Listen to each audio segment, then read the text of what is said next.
नमस्कार दोस्तों। आपको वीडियो का टाइटल और थंबनेल देखकर तो पता ही चल गया होगा कि आज हम हमारे पड़ोसी देश नेपाल के बारे में कुछ अद्भुत और खूबसूरत बातें करने वाले हैं। क्या नेपाल देश हमारे घूमने लायक बना है?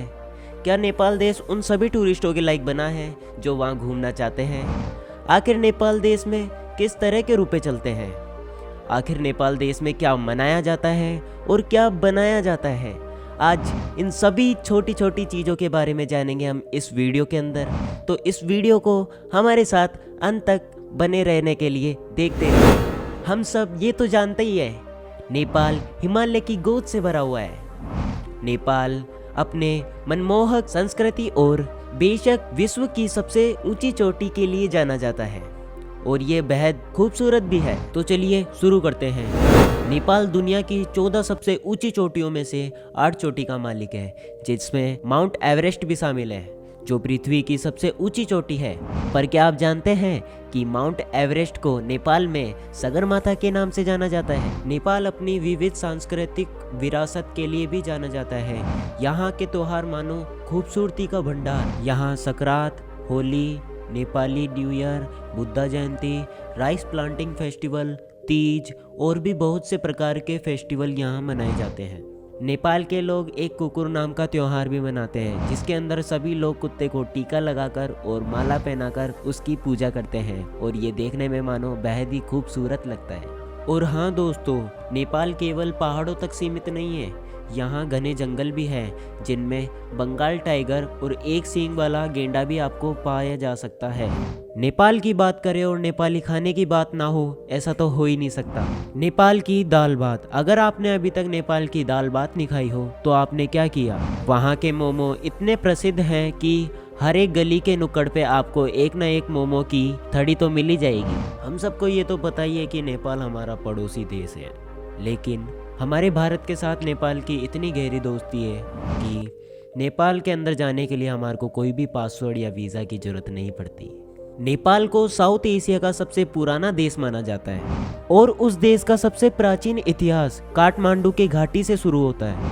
नेपाल शब्द को हिंदू संत नेमी के नाम से ही लिया गया है, जिन्होंने काठमांडू के घाटी को बसाया था और उसकी रक्षा भी की थी।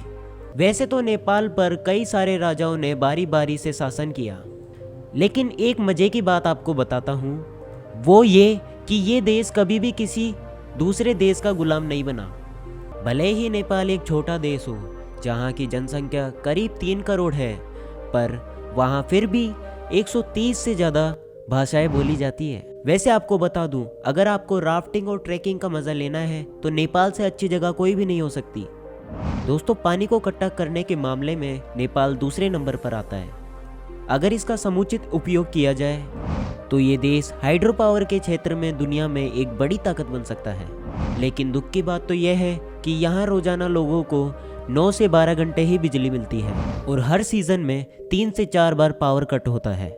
और इसी वजह से ये देश इंडस्ट्री, फैक्ट्री और ऑफिस के मूलभूत सुविधाओं के मामले में अन्य देशों की तुलना में बिछड़ा हुआ है। आपको ये सुनकर बुरा लगेगा कि नेपाल का नाम सबसे गरीब देशों की सूची में आता है, जहां पर आधे से ज़्यादा लोग दिन के $1 से भी कम कमाते हैं। दोस्तों, हिंदू धर्म को मानने वाले लोग हमारे देश में सबसे ज़्यादा हैं, है ना? लेकिन धर्म निरपेक्ष होने के कारण हमारा देश एक हिंदू राष्ट्रीय नहीं है।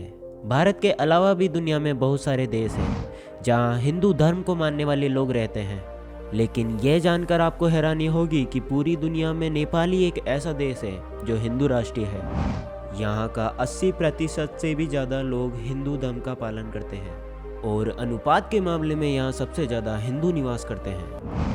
हिंदू धर्म की तरह जैसे गाय को पूजा जाता है, वैसे ही नेपाल में गाय को पवित्र माना जाता है और इसकी हत्या करना गैर कानूनी है। इसीलिए तो गाय इस देश का राष्ट्रीय पशु भी है। दोस्तों, नेपाल की करेंसी नेपाली रुपी है, जिसका मूल्य हमारे इंडियन रुपी से भी कम है। मतलब कि एक भारतीय रुपये 1.69 नेपाली रुपीस के बराबर होता है।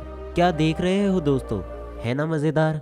कम रुपए में भी हम मज़ेदार चीज़ देख पाएंगे, साथ ही आपका मज़ेदार एक्सपीरियंस भी होगा। सोच लीजिए दोस्तों, अगर आप एक भारतीय हैं तो आपको नेपाल में आकर ये कभी भी महसूस नहीं होगा कि आप किसी दूसरे देश में पधार गए हैं, क्योंकि वहाँ का माहौल बहुत ही दोस्ताना है। यहाँ के लोग एक दूसरे से हाथ ना मिलाकर, एक दूसरे को हाथ जोड़कर नमस्कार शब्द का प्रयोग करते हुए नमस्कार करते हैं। याद रखिएगा दोस्तों, अगर आपको नेपाल में किसी नेपाली लोग से मुलाकात हो गई तो उसको हाथ जोड़कर नमस्कार कीजिएगा।